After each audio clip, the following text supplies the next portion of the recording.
Now I would like to start the last talk of today's session. The speaker is Professor Kyed, and he is going to talk about fluid structure interaction and periodic horsing.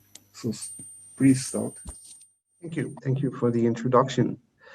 So in the very first talk of Professor Shibata, he talked, among other things, about a technique. He talked about applying a technique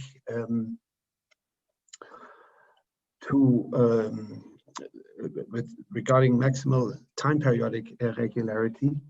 He showed some very nice application of a technique that we developed together. And since time periodic regularity has also been very important in my talks, my last two talks, time periodic maximal regularity, I thought it would be a good idea to say a few words about this technique. Professor Shibata already gave some very nice applications, so I would like to talk about the proof of the underlying theorem of the technique. As I said, I believe this technique is very useful for a wide range of fluid structure problems with periodic forcing. Okay, so but for now I will, for next couple of minutes, I will focus on the abstract theorem behind the technique. Okay, so throughout my talk, this T, or calligraphic T, is a fixed constant that shall denote a time period. And I use the symbol here, T, for the torus corresponding to this time period. Okay, so now we consider some abstract problem. dtu minus au equal to f. A is an operator on some Banach space X.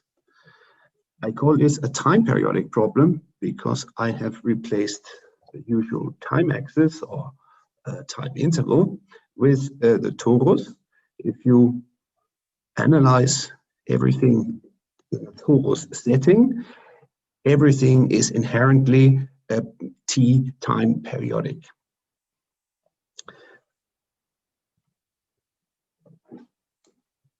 We say that this time periodic problem has maximal time periodic LP regularity if for every force F in the space LP, with the underlying domain being our time torus with values in our Banach space X, if for every such F, there's a unique solution to the problem dtu minus au equals F with au in the LP space, dtu in LP space, and I also use for this definition here, not strictly necessary to also require u in LP. I guess this is a matter of convention. And of course, the time periodic maximal regularity requires also the a priori estimate that you see here below. Okay, so how can we obtain time periodic maximal regularity? One way is to simply apply the Fourier transform with respect to the torus. Now there's a typo here because the Fourier transform obviously takes a function here, a function in the space of temporal distributions into a space of function, or in general into the space of the distributions on the dual group of whatever group you're starting on, and we're starting on the torus here. Okay, so apply the Fourier transform with respect to the torus, with respect to the time. So basically, this means just expanding your functions into Fourier series. Then if we go back here, Here you expand into Fourier series or apply the Fourier transform with respect to the torus. So the equation is transformed to ik minus au equals, or ik minus a applied to u hat is equal to f hat, and then you, if you can invert the corresponding resolvent operator, then you, at least formally, you get a representation formula for your solution u. Okay, so of course this formula is only valid if the parameter k, or more specifically ik, is in the resolvent set of the operator. Okay, using this representation formula, well, we see that we have a maximal regularity if the resolvent operator and k times the resolvent operator and a applied to the resolvent operator are LP multipliers. Okay, so I will use the same notation. I think Robert Denk also used this notation. If you have a symbol m or multiplier m, I use this notation OP of m to denote the corresponding operator to such a multiplier. And when I say multiplier, I mean Fourier multiplier. And when I say Fourier multiplier, of course, I also have to specify the kind of Fourier transform. So when I put here the torus, I construct the operator corresponding to the Fourier transform of the symbol Fourier transform with respect to the torus. And when I say here R, well, this means I use the Fourier transform on the real axis. Okay, so now I present you the fundamental lemma behind our technique. And in this lemma, we see a relationship between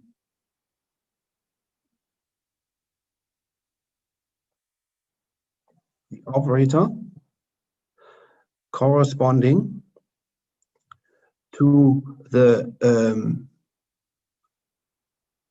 I should say first that m. Let me start from the beginning here. So m is some function L infinity and continuous from R into the space of bounded operators on X. So this is a vector valued Fourier multiplier. Now at the outset, it's a Fourier multiplier with the underlying domain being the real axis, as you see here. So we can look at the corresponding Fourier corresponding operator of this Fourier multiplier, of course, with respect to the Fourier transform on R.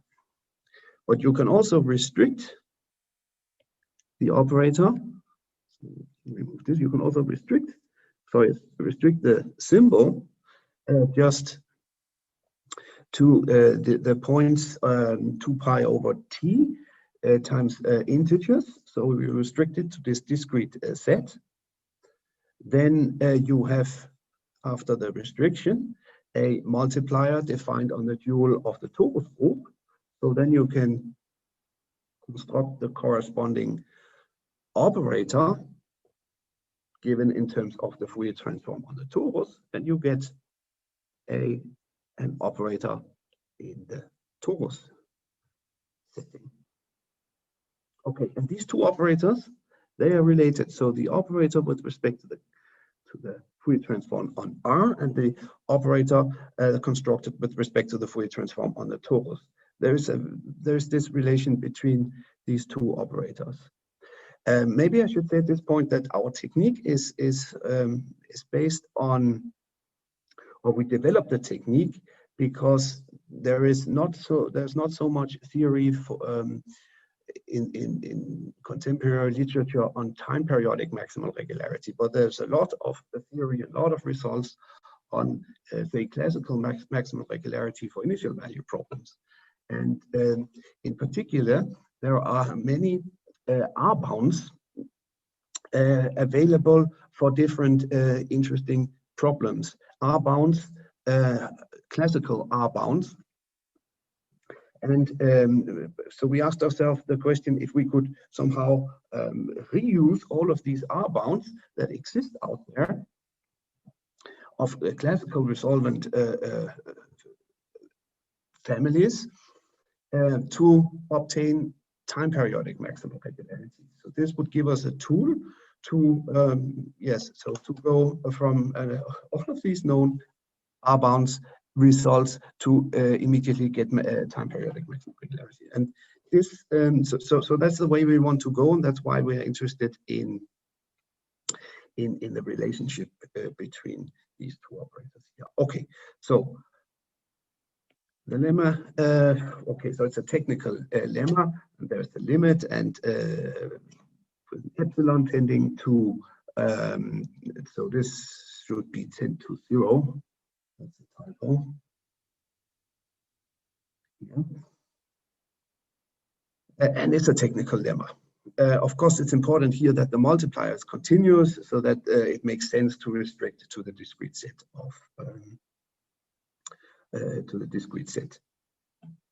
of integers or scale integers. Okay, so the proof is simply evaluating both sides of the equation. So here's the left-hand side of the equation. We can exchange the duality pairing and the integral over the torus. Oh, by the way, I should say, of course, that I look now just as a simple f and a simple g. The statement, actually, I should have said this before, the statement here, the identity down here, I claim for, to begin with, just for trigonometric polynomials. So I take just the simplest trigonometric polynomial for f and simple the trigonometric polynomial for g. And if I can show it for these f and g, I can show it for any sum of these, finite sum of these simple functions, and get it for all trigonometric polynomials. Okay, and I simply just evaluate. Because we have the simple f and the simple g, when we apply the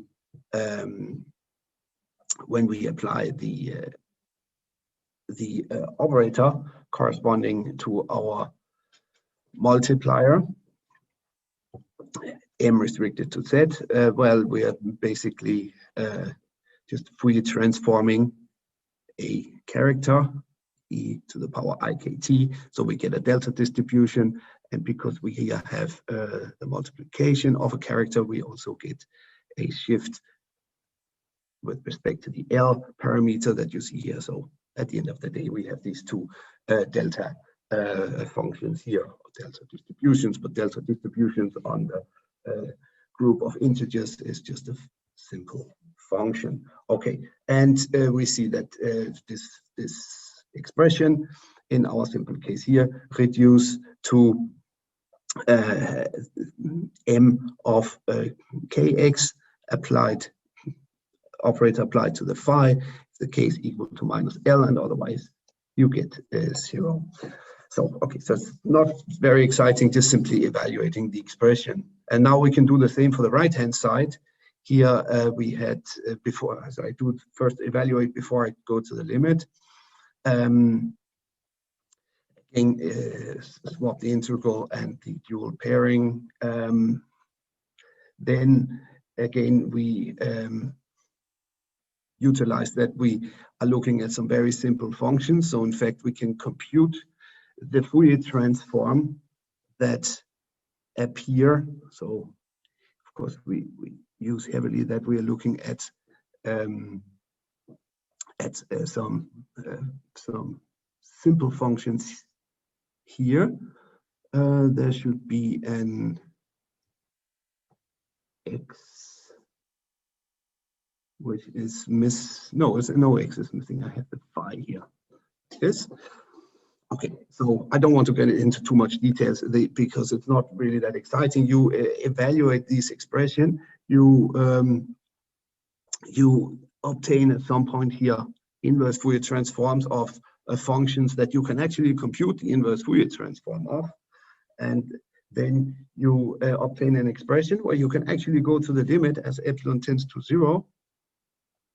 And in this limit, you get, depending on whether the fixed k parameter and the fixed L parameter are equal or not, or k equal to minus L, or k not equal to minus L, you get either a 0 when they are not equal, because then one of the exponential expressions will go to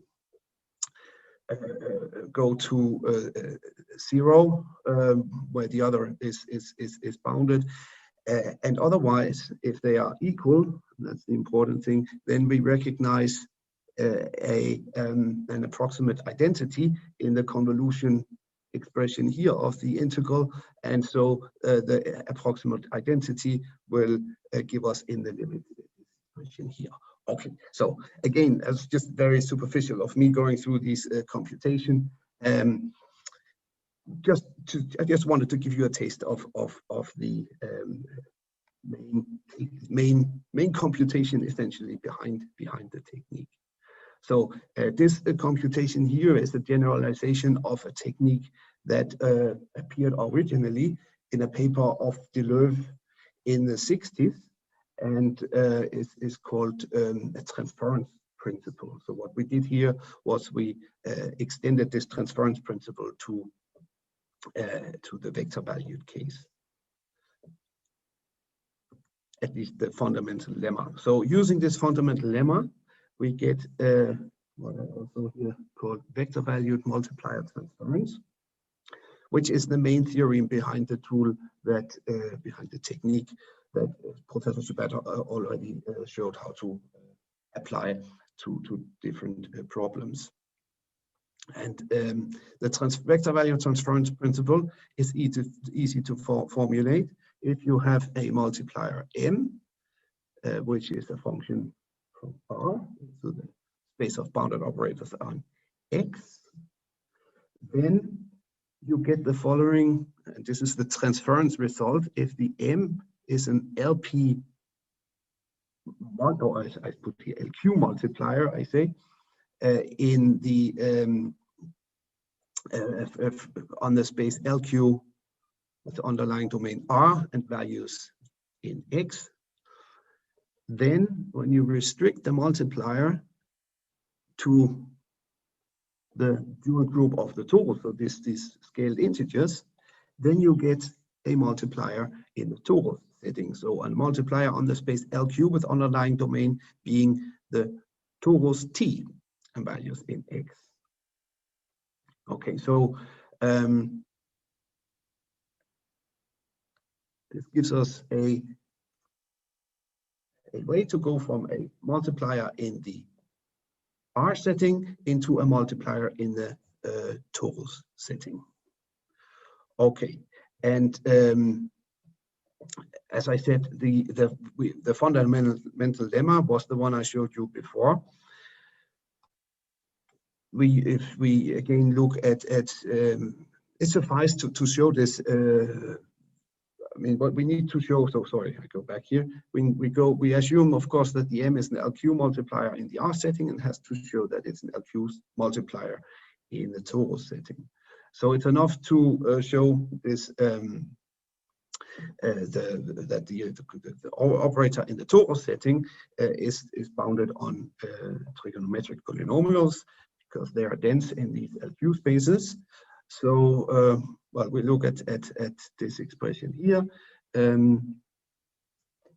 The operator corresponding to the multiplier applied some trigonometric polynomial, and we apply duality arguments. So we look at the dual pairing with some G and LQ prime function with values in the dual space of X, and X has to be reflexive for this to work, by the way. Okay, so the fundamental lemma says that we can write this integral over the torus as the limit, and again there's a typo here. It should be x tends to 0. Sorry, epsilon tends to 0. As the limit epsilon tends to 0 of an integral over r, and importantly, where the operator in the integrand is the operator corresponding to the symbol m in the R setting. Of course, our assumption is that this operator or that m in the R setting is an LQ multiplier. So this is a bounded operator on the LQ space in the R setting. We first here just use a Hölder, and then now we employ that we assume now we employ the assumption that the capital M is a multiplier in the LQ setting with respect to the domain R. So we know that the operator is bounded in this LQ setting,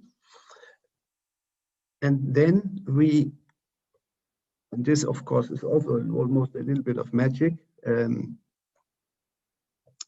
We have here a limit epsilon tends to, and again this is a typo that repeats itself here, epsilon tends to 0 everywhere. When epsilon tends to 0 in the expression I have underlined here in yellow, again this is a computation you can make. Then you go back to an integral over the torus. So now again I use a way to express an integral, or in this case a norm, over the torus as the limit of an integral over or as an limit of a norm over R. So this connection we have between R and the torus, this technical identity, or two technical identities, basically the one from the lemma before and this one I use here. This helps us to prove this transference principle. Okay. So with this theorem, we can go from a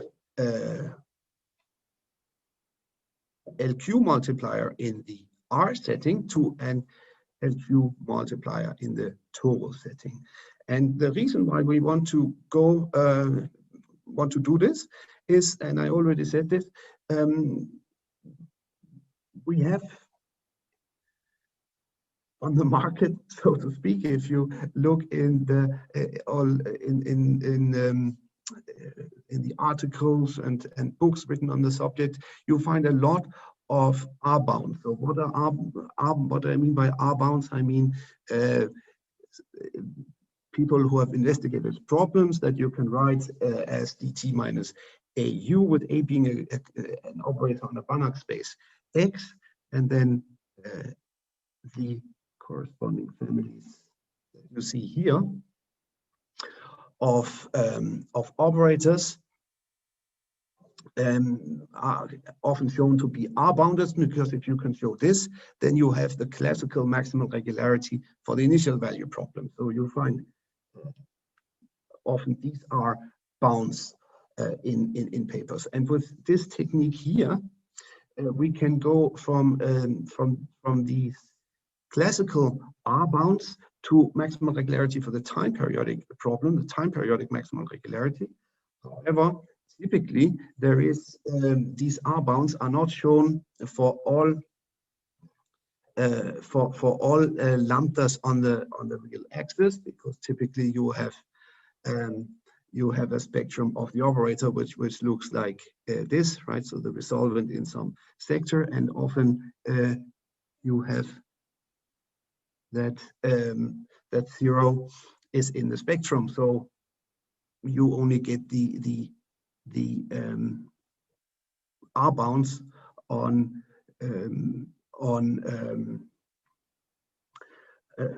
for lambdas away from 0, or where you have to cut out some region around the 0. So this is a problem for the time periodic maximal regularity results, because for the time periodic maximal regularity, you need you need all integers. You need the R bound for all the integers, and well, typically you don't have that. But then we cut out the low frequency modes and study them separately. So Professor Shibata already explained this very nice. If we look here, we take some what he called lower frequency modes. So this is a finite set of modes, and introduce the indicator function chi of these on these lower order modes. Then the corresponding operator. So if you view this chi, this indicator function as a multiplier, then the corresponding operator in the torus setting simply cuts out the lower frequency modes of your functions in the function space where you apply it to. So I applied here to the LP space. And if you can find some Banach space set such that your full operator dt minus a is a homeomorphism on this Banach space set onto this lower frequency part of the LP space, then you can combine. Oh, sorry. There. And you can combine this this property, this homeomorphism property, with the maximal regularity property that you can extract from the R bounds that you have in your resolvent sector where you have where you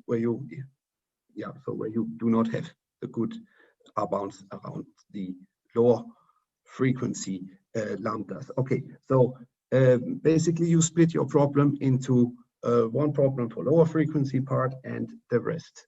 And for the rest, you utilize your R bounds, get maximal time periodic regularity in this, say, higher frequency part of your function space, and then for the lower frequency part of your function space, you have to work to figure out. You have to find the space set. Somehow, if you can find this this space set, you can use this decomposition to show maximal time periodic regularity in a setting like this. Okay. So that's the main idea.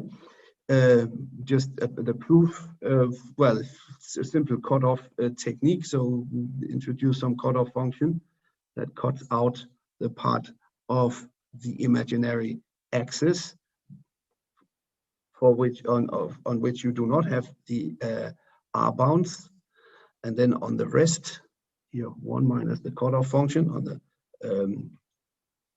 rest of the imaginary axis, you have the corresponding resolvent family is R bounded. So so if you take your original multiplier,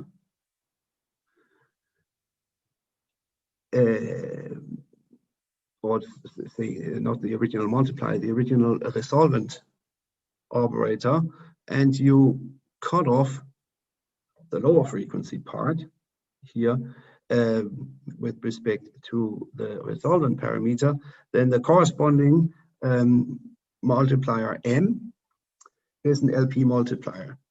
So this is the classical classical application of the Weiss theorem of vector valued multipliers, which tells you that if you have R boundedness, you get an LP multiplier.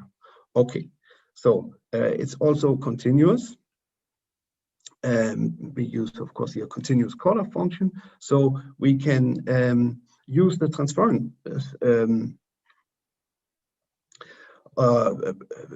theorem, the basic theorem, underlying theorem of technique, to conclude that when you restrict this multiplier just to the integers, then you have a LP multiplier in the torus setting. Okay.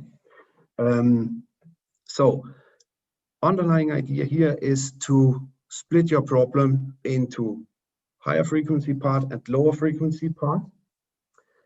If you have the good R bounds for your family of resolvent operators on the higher frequency lambdas, then this splitting together, of course, with the identification of the space set, which gives you homeomorphism for the lower frequency part, can give you combined can give you a comprehensive maximal regularity theory in the time periodic case. Okay, so that's that was the underlying theorem behind the technique that Professor Shibata already proved. Actually, what I just said in words, I prepared also a slide with the decomposition, which is simply just employing here the cutoff into higher frequency load modes and lower frequency modes, and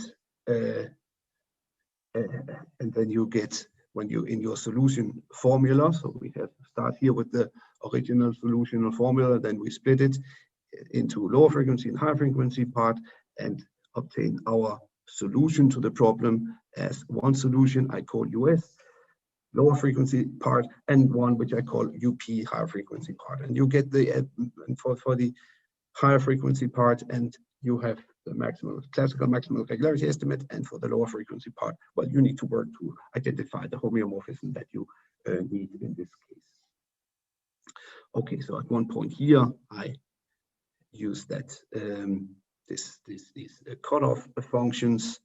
When we look at the corresponding operators in the torus setting, we get projections because in the torus setting, the dual of the torus is integers. So this cutoff function with respect to the integers, of course, is when you square it, you get you don't change anything. So it's a projection. Okay, that was just one small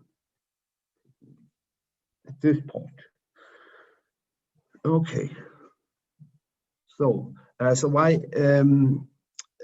did I want to introduce you to this technique? Well, as you recall, I am studying these kind of damping problems at the outset for the plate equation, some nonlinear damping. In my case, the damping comes from the interaction with a viscous fluid.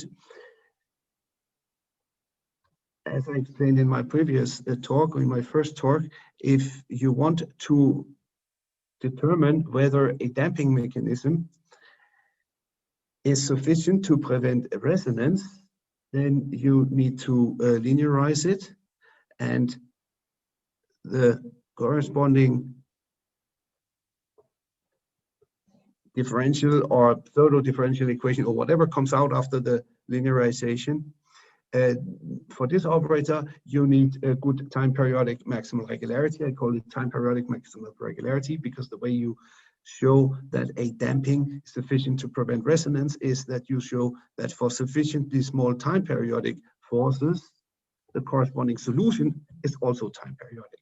That's a criteria for resonance prevention. So we are interested in a solution for small data. So of course we try to find such solution using fixed point arguments. For fixed point arguments, I need some good regularity, some good time periodic regularity spaces to close my fixed point argument. And so when you look at this kind of problem, you're always looking for good spaces, X and Y, that gives you time periodic maximal regularity, so you can close your fixed point argument in case you have a highly nonlinear problem. And this was the case when you consider interaction with a fluid, so fluid structure interaction, the damping that comes from the fluid in this case, it's highly nonlinear. So you need to close the fixed point argument to rigorously show this existence of time periodic solutions. Okay, so what is the advantage with using this more abstract approach that I just showed you compared to the technique I employed in my previous talk? Well, the technique I employed in the previous talk was a kind of simplified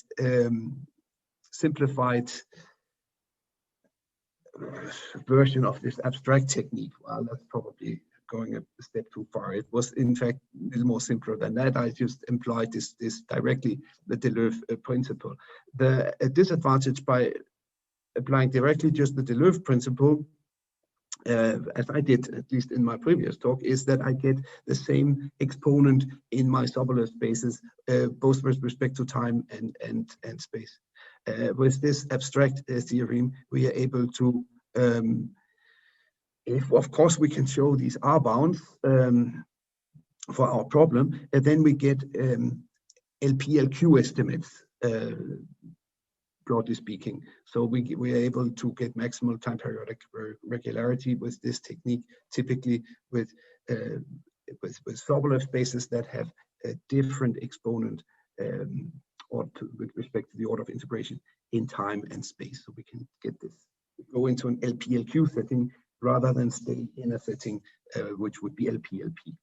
Okay, and of course this gives you much more flexibility when you want to close your fixed point arguments. So that's why I think the technique is useful. And of course, Professor Shibata already showed some very nice applications. Okay, so for the second part of my talk, I want to go back to my fluid plate interaction model. And now I want to talk about the undamped plates. If you recall, my previous talks, I introduced in the plate an internal damping structure. I learned from Professor Denk that it's called a structural damping. I needed the structural damping. Maybe I just show you here, so it's not a secret, the equations of motion. So then I can tell you about this structural damping that I introduced. I introduced a structural damping here in the structure equation, which was dt Laplace u. So by introducing this structural damping, I essentially turn my hyperbolic problem into a parabolic problem. It's a heavy kind of regularization. You go really into a setting where you can consider your problem parabolic, essentially. So you get maximal regularity. That was what I proved, this maximal time periodic regularity. And I'm sure we didn't actually do this, but maybe this was a good thing to try to do with the abstract theory, also to get the necessary R bounds to get maximal regularity for the damped problem in LP-LQ setting. But now I want to go to the undamped setting, because from a physical point of view, of course, if I'm interested in investigating the damping coming from the fluid, I do not want to have internal damping also, because that would clutter. In fact, the internal damping dominated the damping from the fluid we learned. So this, of course, is not is counterproductive for my investigation, but I needed the internal damping to get the maximal LP regularity. Now that I do not have this regularization anymore, I'm in a hyperbolic world essentially. Well, let's see how hyperbolic we're in, because we still have the damping term in red. So now we only have to save us from the hyperbolic world where we do not have any regularity gains. We have only this damping that comes from the fluid. So I already explained these equations, but just very quickly to recap, we have the geometry that you see here down to the here. This is our geometry. So we have a container filled with a viscous fluid. We use the Navier-Stokes equation to model the equation of the fluid. We use, for technical reasons, we use space periodic boundary conditions in the, let's call them tangential directions, x1 and x2. So the omega, our elastic plate, well, in fact, I didn't do it yet, but I will replace this with a torus to impose spatial boundary conditions in the tangential direction. And then we have to model the equation of the plate. Now, the undamped plate equation. So the U is the displacement in normal direction. In the plate model, only displacement in the normal direction is taken into account, or is part of the model. So the U is this displacement in normal direction of the plate. And on the right-hand side in the plate equation, you have the force that is applied to the plate. So we have the outer force, if periodic, which in an undamped, completely undamped setting, I mean, in a setting where you don't even have the fluid, would lead to the onset of resonance, provided you are exciting the critical frequencies, of course. So we have our outer periodic force, and then we have the force that the fluid, in our fluid structure problem here, exerts on the structure. So this is the T of Vp, is the stress tensor in our Navier-Stokes fluid. And so we here have the stress tensor times capital N. Capital N is the normal vector in the on the deformed plate, and a little bit on physical, this force, this is how you do it in this plate model. You take only the normal component with respect to the normal in the undeformed configuration, this small n. So this looks a little bit strange. It's not totally physical, but that's how you do it in the plate model. Anyway, so that's our equations of motion for the plate, undamped plate. Okay, so as I said, I want, well, not really that I want, but I have to, for technical reasons, consider a space periodic boundary conditions with respect to my two tangential directions. So I express my equations of motion in this torus, spatial torus. That way, everything is inherently periodic in the two tangential directions, and I want to and I look for existence of time periodic solutions with the same frequency as the outer force. So I replace my time axis with this torus T. So I'm in this complete, well, I call it torus setting. Okay, so we have the Navier-Stokes equations, we have no-slip boundary conditions, and we have our equation of motion for the displacement U of the elastic plate. And of course, our elastic plate is now just the torus square. And the torus here is the time torus. Okay, so now we don't have any other damping than the damping that comes from the fluid. And of course, the interesting question that I want to ask and hopefully answer is if this damping mechanism from the fluid, the damping effect from the fluid, is this sufficient to ensure that resonance does not occur? So is this sufficient to ensure that our criteria for non-resonance, namely the existence of small time periodic solutions for all sufficiently small periodic forcing terms, is this criteria? Okay, so this slide I already showed in my first talk, and it concerns the mapping that you need to construct. Maybe just go back here. This is a free boundary problem that we have here, because the domain and of course the boundary of this domain is an unknown. So it's a classical free boundary problem. What you do when you analyze a free boundary problem is you reformulate it in a reference configuration. So you need to construct, in fact, a mapping that takes your reference configuration, and our reference configuration is this canonical reference configuration here, into the deformed configuration that I also call current configuration. And of course, the current configuration we describe in terms of the displacement u of the plate. Okay, so we need such a mapping, which I call phi, or phi subscript u. Now, there's a canonical choice, since and this is the choice that you see here. So you take the displacement u of your plate, which lives on the function that lives, of course, on the upper boundary, and you just extend it with some cutoff function chi of y being, well, I should have written x3. Okay, it says here also here y. So y is the x3 parameter. You just extend the u function. So when you work with the problem where you have internal damping, no, structural damping, I should say. When you work in the setting with structural damping in the elastic structure where everything is in fact parabolic and you have maximal and Q regularity, this is totally sufficient. In fact, this choice of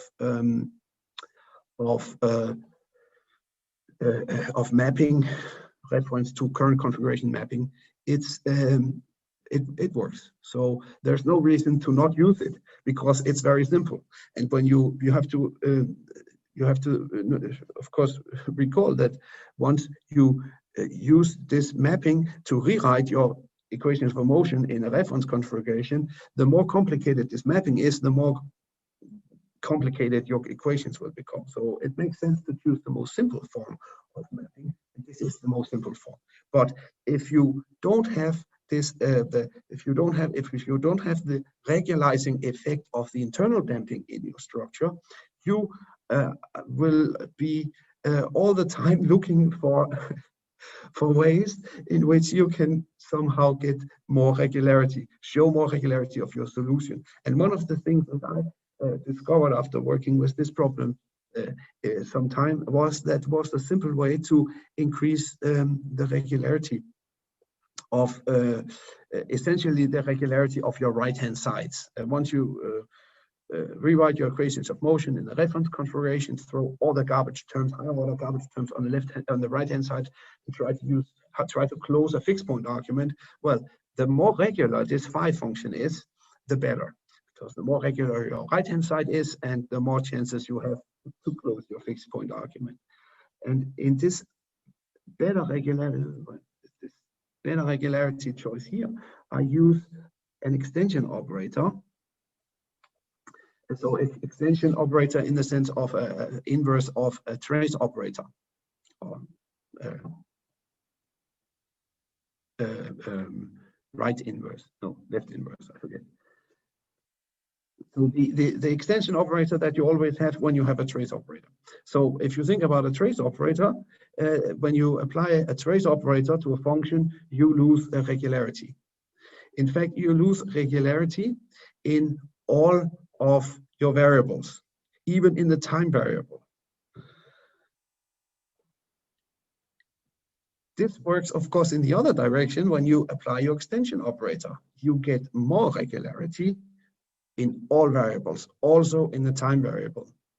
So this means that this extension operator here, at least in the sense of exponents order of regularity in Sobolev space settings, this extension operator will have even better regularity also in time than your original U,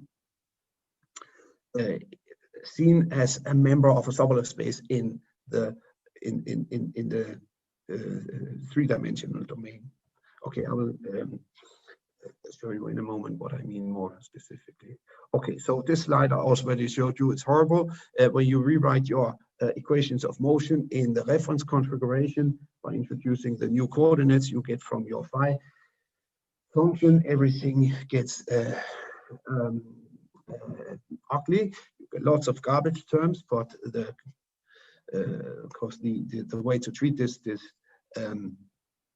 this system of equations in a reference configuration is to throw all the higher order terms on the right hand side, like I did here, and look at just a linearization of this problem. And then you look for good function spaces, x and y, such that the linearization, which I call L, which is the linear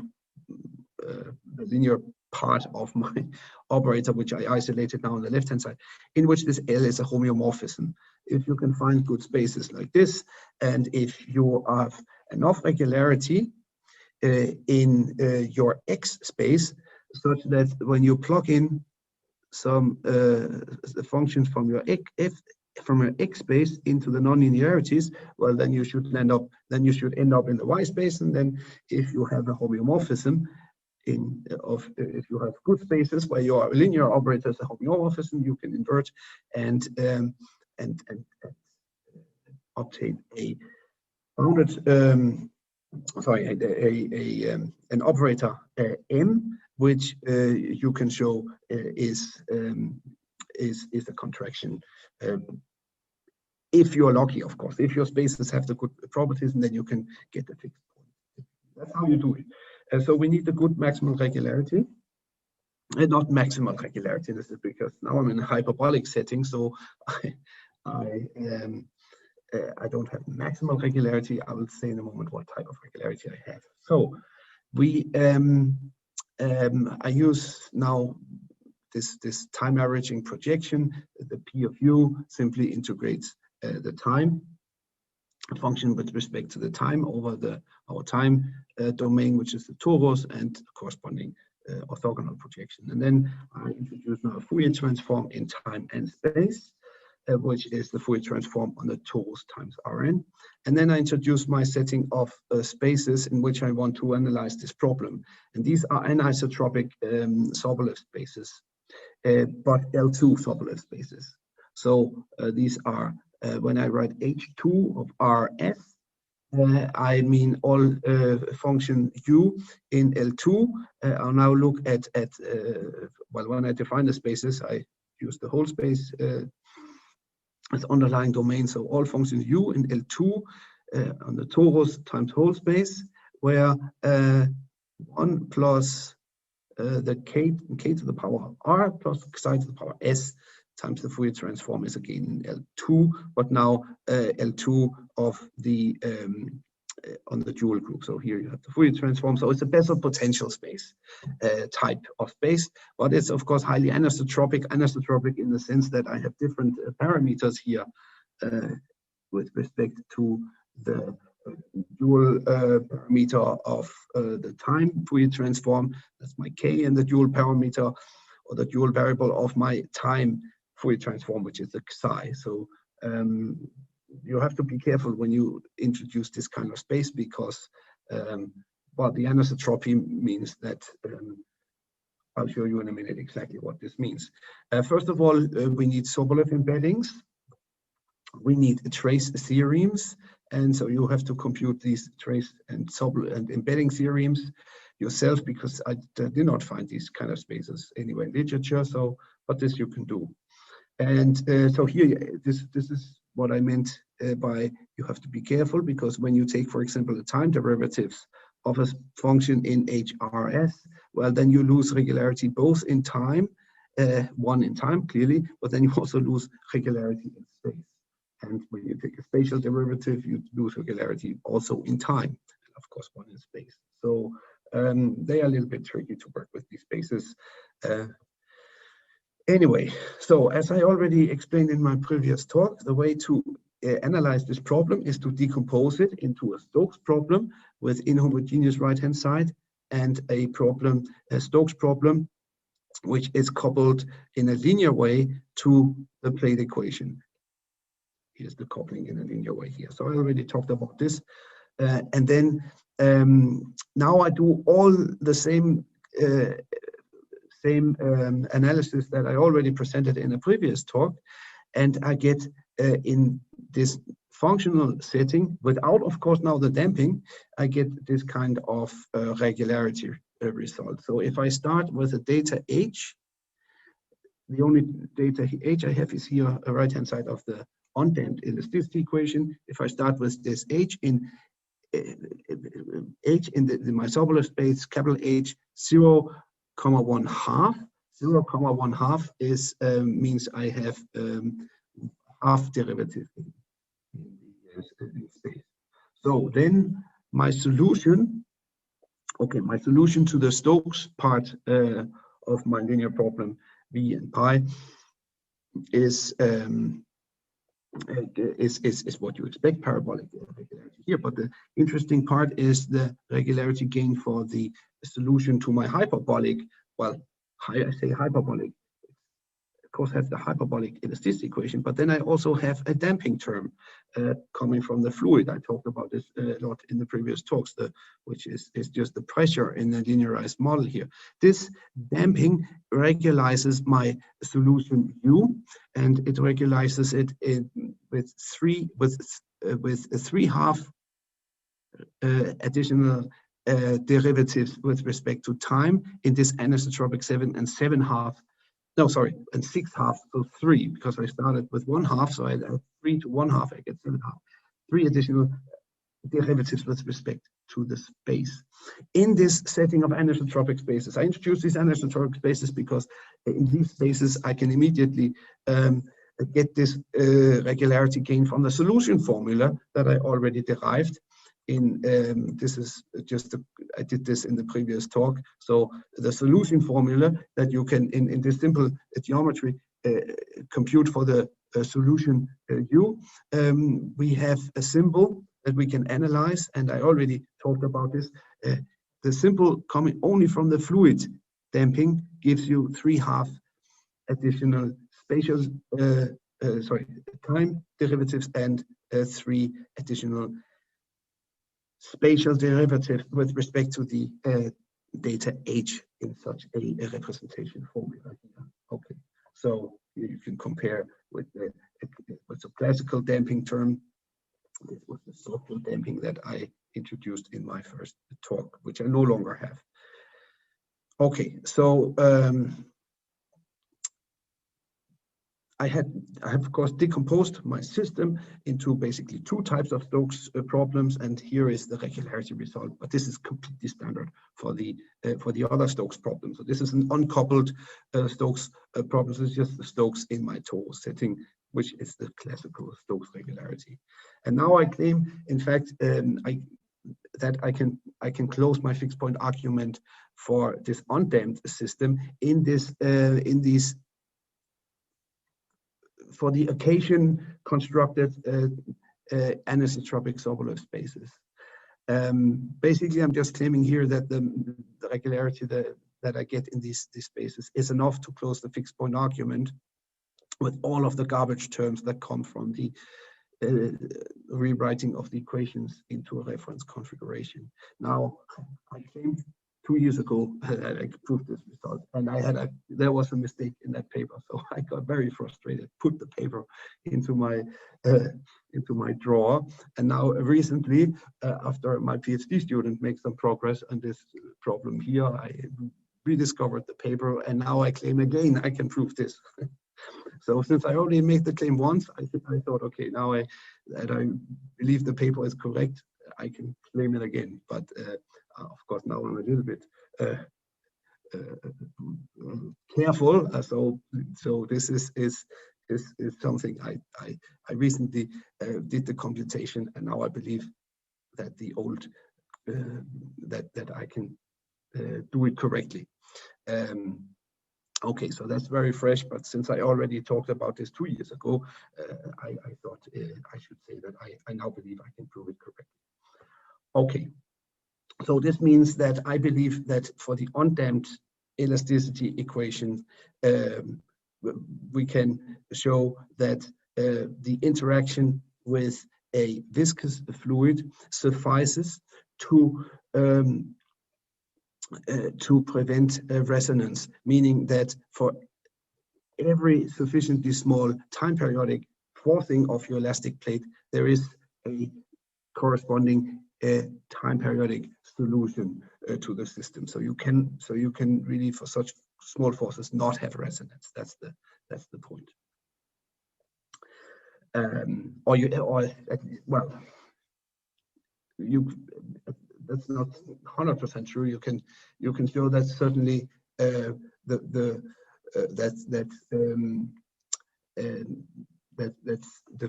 for some initial value you can always have a non-resident solution. So in that sense, prevent damping. Okay, anyway, I introduced this notion already in the first talk. So, and the proof is really that I can close the fixed point argument, and I look at the time, so I won't go into more details here. I can close my fixed point argument based on the linear theory. That's what I claim. Okay, of course, here outlook, my last slide. What I really want to do is to have some physically reasonable geometries and physically reasonable boundary conditions. So, like here, a cylinder with physical boundary conditions. So here, not periodic boundary condition on the lateral part of my container, but for example, no slip boundary condition. And also, of course, for the plate equation, not periodic boundary condition, they are unphysical. I want to treat here, this is a physical set of boundary condition. That at the moment I cannot do. So that is outlook for the future. Okay. And of course, in this physically reasonable setting, I want to know and understand and learn to quantify the effect of the damping term coming from the fluid. That is my interest in this business here. Okay, so I will stop here. Thank you very much for your attention. And also at this point, I want to thank the organizers for this very nice workshop. Excellent talks. Thank you very much. Thank you. Thank you very much, Professor Kyed. So now the time to get some comment or questions.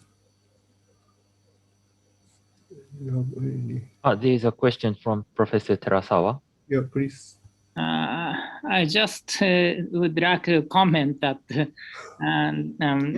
I first taught you the result of Drew. Do you remember? In the University of Tokyo, I taught, yes. You said you consider some periodic forcing problem and would like to consider maximal regularity, and then I said there is a result, scalar valued result by Drew in Graphicus book. And did you remember that? We discussed it. Yeah. We discussed. Yeah, I remember we discussed it in Tokyo. Yes. Yeah. I just wanted to remark it. Yeah, and another question is, so there is a structural damping. If one can put the coefficient in structural damping in, right? And yes. If coefficient tends to 0, the solution for structural damping converts to the undamped case. Well, in which spaces? L2 space, yeah. L2. In the L2 space, I don't know. Yeah, I guess they would, because otherwise, why wouldn't they? Why wouldn't they? Okay. As I said, this is these kind of spaces that I produce for this result here. I did not find them in literature. So everything, when you do all embeddings, trace theorems, products of functions in these spaces, you have to compute all of this yourself. So I've been busy just computing this fixed point argument, but it would be interesting to see if you can get the convergence. Okay. Absolutely, you should be able to get it. If I'm right this time, again, I put a little bit of a disclaimer because I was wrong 2 years ago when I claimed I could do this. But if I'm right, yeah, I believe probably yes. Okay, thank you.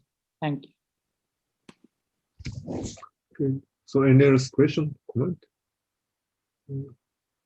Okay, so thank you for a very interesting talk. But then I just ask you to the last pages. I mean, just you give us the open, maybe next program for you. But then, do you get any a priori estimate to this program? I mean, just integration by parts or something like that. because you consider L2 frameworks, I think. Yes. Therefore, for example, if we multiply V here, a capital V, and the integration by parts, and then you have some also that you can multiply small u, or no, sorry, dtu, small dtu, and then make some integration by parts, and then, some energy estimates. Yes. So they try to get some a priori estimate. Yes, yes. Okay, so I said energy estimate because that would be kind of, for me, that would be the corresponding estimates you would get from this approach. I mean, would be at least fast to energies like that. Yeah, this this is of course the first thing that you do when you study this kind of thing. And in fact, this was done.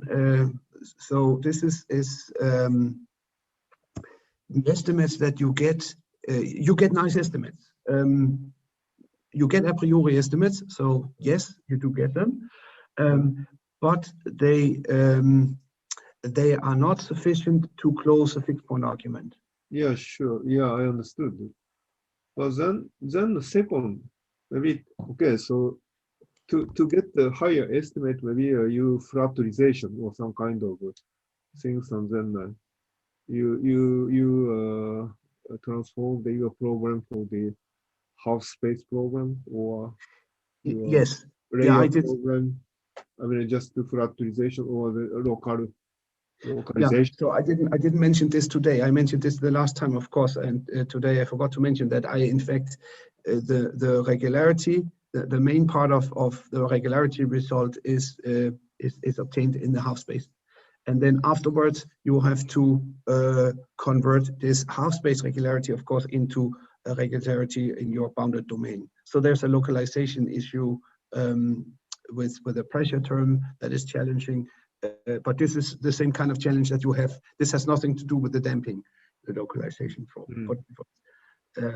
Of course, the reason why I need to go to the half space is I can apply Fourier transform and of course, if I could rely purely on what you suggested, a priori estimates obtained by this testing, these let's say energy estimates, if I could rely purely on those, I would not need to go to the half space, and I would not have a localization argument to do. So that would of course be preferable, but I at least could not find good enough estimate just by testing, because when you test your function, well, then you can get then you don't get these 3/2 gain of 3/2 regularity in time, for example. At least I don't know how to extract from energy methods this kind of 3/2 regularity in time. This I only know how to do in Fourier space. So that's why okay. For example, I don't know, but Professor Solonikov also used some how to say, some kind of difference quotient. I mean, just because 1/2 derivative you want to get, right? Yeah. And then L2 sense it's a Bezoff or something. It's the same. Therefore, okay, maybe no, sorry. I understood, but difficulty I understood now. Not only one, but several. So you mean that some of the fractional derivative how to get full? Exactly, but I will not rule it out that you can get, so using some. I mean, I know Solonikov worked a lot in Hülder spaces. In Hülder spaces, of course, it's probably maybe it's easier. But also he worked on the L2 space. Also L2 space, yes. And get fractional. His one of his typical space is 5 or 2 minus some alpha or something like that. So it is he's always considered some difference, not the differentiation, some of the difference, and then he make integration by parts. Okay. Sorry, okay. Now the time is almost. Yeah. No, but you're right. I mean, probably there are these techniques I should look into. Yeah, if you can get it without going to half space and localization, probably you're better off. That's a good idea, good approach. I'll make a note of that. Thank you. Okay, okay. No, it's okay. Sorry, that just I say some stupid things, but I'm sorry. No, that's good. Okay, but anyway, I'm sorry that it is a Zoom conference is very good, but cannot continue with. Yes, we cannot continue. But anyway, okay, so maybe the time, therefore, I want to say you the thank you very much again. And then it was very nice talk, and then I'm very happy to have